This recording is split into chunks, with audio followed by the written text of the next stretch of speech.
You did it, and you're stuck. And then our relationship started with their wedding, actually, before, because I was pregnant. That him and Dina got married at Catalyst Ranch.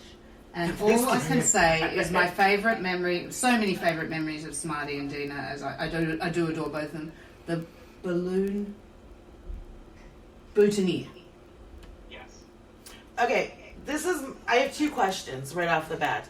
How have we never met? Because I work for reasons I can't really say, I can't disclose where I actually work. But I will say it's a venue in Chicago, and I can't believe we have never crossed paths, which we have to change. And Catalyst Ranch gives me a headache. Sorry. Yeah, I mean, Catalyst Ranch is like, you either really love it or it's not for you. Like, there's nobody who's like, it was okay. Like, you either really are, it's perfect, or you're like, no, this isn't like what I want for my wedding or at all. So that it's either or. Well, obviously, thought it was great, but some people are like, no, this isn't. Like they have a quick showing. Like, no, this isn't it. Naomi, you can edit this out or bleep it out, right? Yes, of course. Okay, so I work at the MCA, and if you've ever been to the MCA, you know how clean the walls are and how sterile it is. So, so must have worked. He did your baby shower. Then eventually we connected as friends, and but we really just referred each other business. We never did events together. Don't forget, I will intersect this. We briefly intersected because we were both members of some, like, points type business to business plan. And, like, we did things for other businesses, and then we got points for that, and then we could use those points for other businesses. And you were a member of it. It's not like Amway, Christy, no. No, it was like some kind of, like, business to business referral program where, like, it was the trade, barter. Yeah, it was like a barter, and it was just, like, I felt like that's how I know you, because, like, we had a billion points because we were always doing stuff for other people, and we had no way of spending it. So you would make these delicious cupcakes. I remember we would get the cupcakes from you on points, and then we would, like, gift cupcakes to other people, and they'd be so excited that we bought them these, like, fancy cupcakes. And I was like, we bought them on points, and Dina was always like, shut up, we bought them, that's all they need to know. But that's, I think, we started becoming, like, more acquainted with each other, for sure. That's like saying you re-gifted a gift. You re-gifted my cupcakes? Seriously, well, yeah, I love your cupcakes, but, like... You re-gifted them. I had, like, 400,000 points, like, how many cupcakes could I eat, you know what I mean? Like, so... And it made for like a really nice gift, because I would give them these fancy cupcakes, and people would be like very impressed, and they'd take a bite and they'd be like, these are good. You know, like, they were very happy to get the cupcakes. So it all worked out for everybody. But this was a long time ago. I mean, Mikey's turning 13. Yeah, it was a long time ago, but this is what I remember.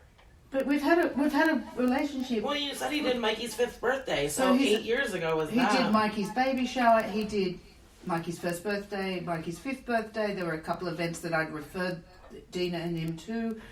And so it's been a long-lasting relationship. Does Mikey remember this? Yes. I mean, my whole family in Australia remember him. He's definitely one of my favourite partners in the event industry, and his wife too.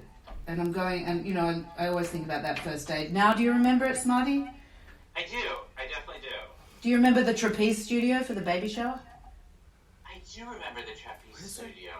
I remember they were very outright. They're like, don't mess with the trapeze stuff, because it's, like, against our insurance. They're like, we don't want anyone, like, getting injured at this thing, so don't mess with the equipment. Oh, that's right. We weren't allowed on the trapezes at the trapeze studio. But I was pregnant and would have fallen off it, like, in Tubalard. It was in Humboldt Park.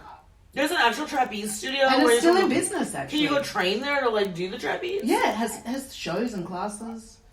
Is that Circus Steam? No, it was a loft or something. A loft, right. It's funny, but not that, like, I'm like, which trapeze circus studio was it? Because there's, like, 6 of them in Chicago. Never would have guessed that. I get mixed up. You know, not that trapeze studio, the other one. I'm like, of course. Okay. That's a true story. Lots of circus people in Chicago.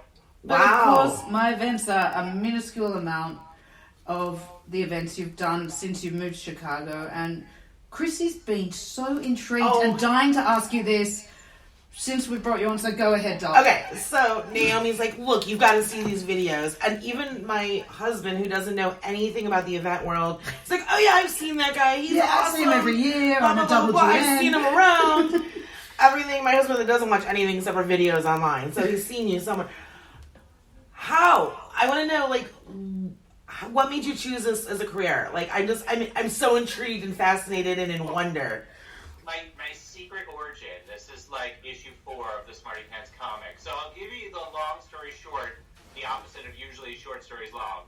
I was in college and I went to school for geology, and I worked in a geology lab after graduation as a grad student, and I thought this was like going to be my destiny, and I was so upset because I hated it. It was really terrible. Like, the rocks don't laugh at your jokes. It just was really bad. I just did not want this for my life. I decided right away. So I quit, and I moved back home with my parents, and they were like, what are you doing here? I'm like, I quit the geology lab. They're like, we thought that was your life dream. I'm like, I kind of thought that too. They said, well, if you're going to be home, you need to, like, get a job. So I'm like, I don't know what to do. They're like, we'll figure it out. So I looked in the newspaper for the job listings, which now is a very old-fashioned sentence, but at the time was, like, normal. And I saw a job, and it says, event planner needs outgoing talent for events. And I was like, well, I'm outgoing talent, I think. And that's why I didn't like the box. It was so quiet. So I called her up, and she says, we need someone to go to birthday parties as a clown, and you have to make 12 balloons. She goes, do you have any experience there? And I'm like, shockingly, no. Do a lot of people say yes to that question? Like, she goes, okay, well, we'll teach you. We'll teach you the 12 balloons that you need, and we'll give you the clown costume. I'm like, well, when do I start? Which is, of course, what most people would say, of course. So I learned 12 balloons, and they gave me a clown costume, which is a clown costume that you're probably imagining from cartoons. It looked like a big polka-dotted bag. And I just wore Converse All-Stars, and that was me. I'm a clown now. Like the old school bozo uniform? There's like a big bag, with the buttons on it. It was really terrible. So right away, I was like, I'm gonna have to wear like my own clothes. Like and the clown clothes smelled like clowns. Like, Ew! Wait. These can't cleaner clothes on me. What does a clown smell like?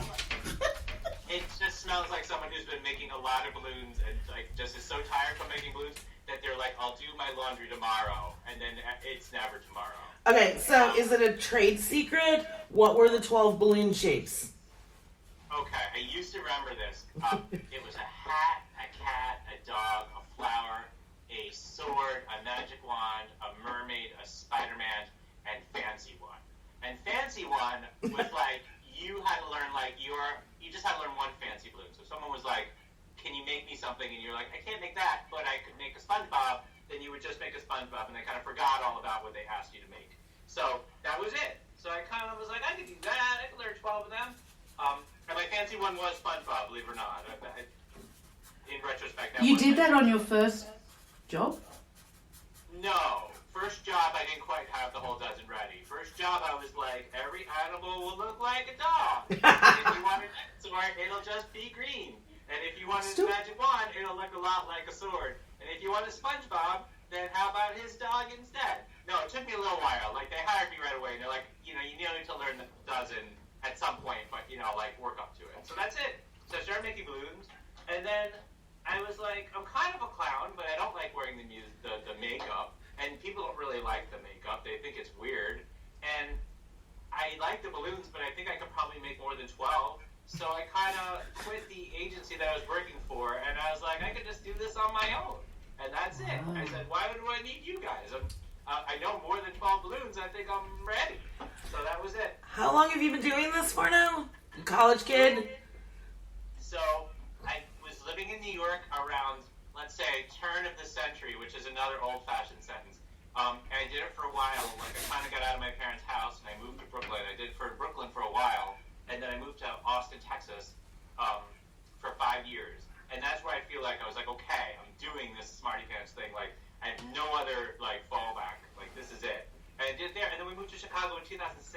So if you're strictly Chicago, it'll be 14 years. Wow. I don't think it count. This year doesn't count. This was like, like my sabbatical year, because I didn't do a whole lot this year like most people. So, but 14 years chronologically. Like, I think seriously when I moved to Chicago. Smarty, I'm going to go back to those original agents in New York that hired you, because I remember when I'd hire cake decorators, I could see if they had a talent right away. Because there's only one Smarty Pants, but when I had Tipsy Cake in the heyday when we were doing 30, 40 custom cakes a week, I needed stuff to do them. Smarty has always done so much on his own. Did they sue you? No, the agency.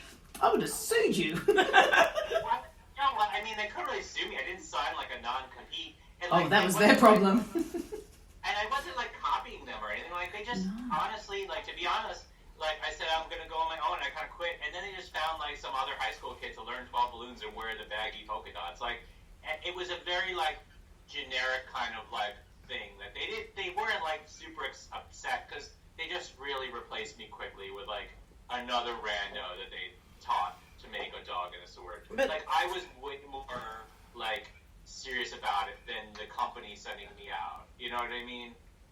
Like, it meant a lot more to me than it did to them. But the balloons and the crowning.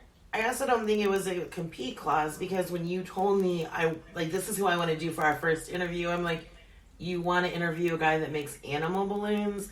And then you showed me the videos, and I'm like, that's so much more. It's not just sending a guy into a party at a birthday party. Like, I look at it and I see it as an art form. It's another form of art. Sorry, I keep getting told to, like, speak clearly into my microphone. I'm not behaving. So, 14-year career, that's amazing. Or more, because they're in Austin. Yeah. And it's interesting that you say that, because I always thought it was more than just 12 balloons. Like, I always tried to approach it as an art form.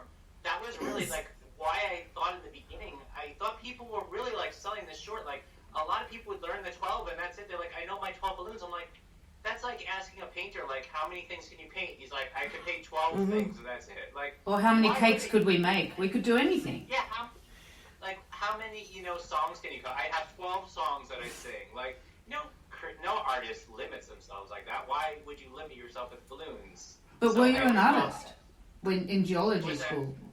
I was never an artist. That's a weird thing. I was never an artist, and I was never a performer, and I was always way more interested in math and science than I was ever interested in, like, art or performing or anything like that. I don't even know how. I mean, I know how I got into this, but in retrospect, like, how did I end up doing this? This is a weird trajectory from where I started, for sure. It's so interesting, because when you said you were studying geology, I was thinking in my head, I'm like, oh, he wanted to recreate the rock forms, and that's why he was going to see if he could do a balloon form. It wasn't, I hated the rocks and I wanted to do something else. So when you met your wife, you were doing this. Because I went to Columbia, and Columbia University is in New York City, and they actually own, like, a ship, like a boat, and they take it out onto the Atlantic Ocean to get rock cores from the ocean. And I was kind of like, that sounds awesome. They're like, well, if you're a geology major and you go into the grad program, you can, like, go on the expeditions on the boat. I'm like, well, I definitely want to do that. So that's, in retrospect, how I got into geology, was the cool boat, really. So you really just wanted to travel and explore the depths of the earth. It sounded awesome. You go out on this boat, you do the rock, you sink the rock cores to the bottom of the ocean, like, you pull them up and you take them back to the lab, and they would, like, do research out in the ocean. And I kind of wanted to do that. That sounded, it was like joining the Navy without, like, any, like, guns or anything. There you it was go. like, you just, you put out on the boat. Hey, I landed my major because I had the most electives, and they told me I had to pick one. So that's how I ended up with art history. So when you met your wife, the lovely Dina. Who? Dina. Yeah. What did she say when you told her what your career was? I think she knew, like, I was, like, doing something, because she met me when I was one half of an Elvis impersonating duo. The week we met was, like, I was Vegas Elvis, and my friend Alton was, like, classic 50s Elvis, and she was very good friends with Alton from, like, a long time before that. So she met me through Alton, and we were, like, doing an Elvis impersonation act together. So right off the bat, she was like, are you an accountant? You know what I mean? Like, she didn't say that. Or, you must be in real estate. Like, no, she knew right away. So when I said, oh, yeah, I'm, like, doing balloons, and I'm, like, kind of an entertainer with balloons, like, that was not, like, surprising. And she was like, okay, that sounds cool. That sounds interesting. And she's amazing. And we could also, one of my favourite parts about you